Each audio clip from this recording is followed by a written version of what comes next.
It's good to see you. I'm obviously in essentially cabin cosplay here. That is my view out the window into the Antarctic. Yes.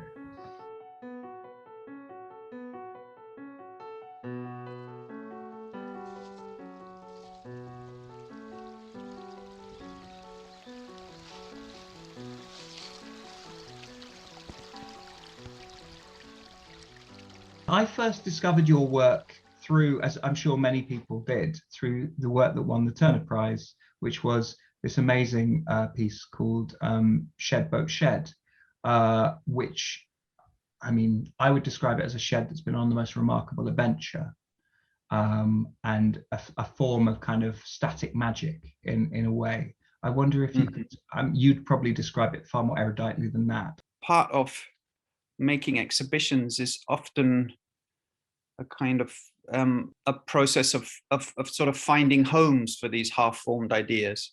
And I guess I'd had this idea, I think a little bit inspired by being in Denmark and sort of going to see old Viking ships, or the skeletons of old Viking ships, and learning that those structures had been used as buildings in the winter. You know, they would invert the longboats and make these kind of communal spaces. Yeah, I had this kind of idea of trying to sort of use an existing structure from the banks of the river in Basel to make a work for the show. The first thing I did when I got to Basel is I borrowed the curator's bicycle, made a little trip out along sort of upstream from the city center, from the museum, almost kind of bathed in sunlight. I seem to remember a little shed,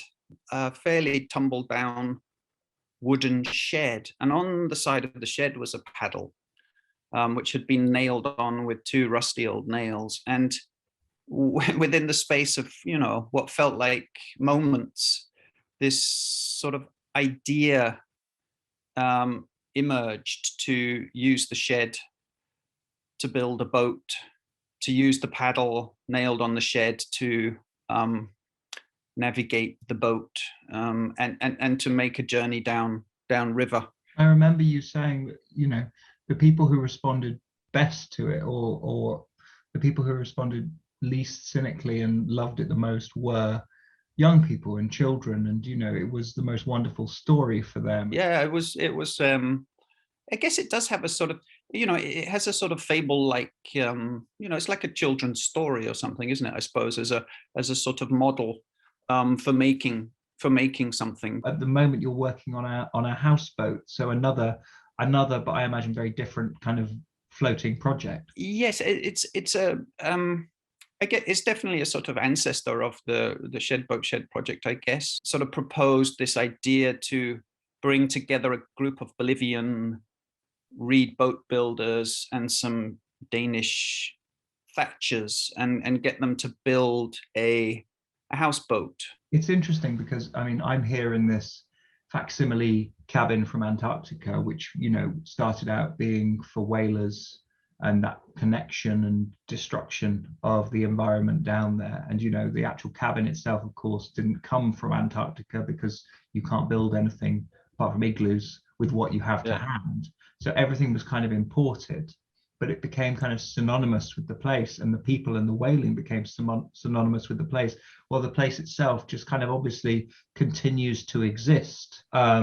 And then as the whaling changed, you got climate scientists moving into the same environment to actually sort of properly engage with their environment, rather than just trying to essentially pillage it. And I suppose your project is very similar in that way of kind of, it is an invasive kind of structure in some way, but actually it's a true engagement with the environment in a way that probably the town itself, or, you know, the things that other people are doing, they're probably not, because it's made of the same stuff. Does that make sense? Yeah, absolutely. Yeah, it's exciting.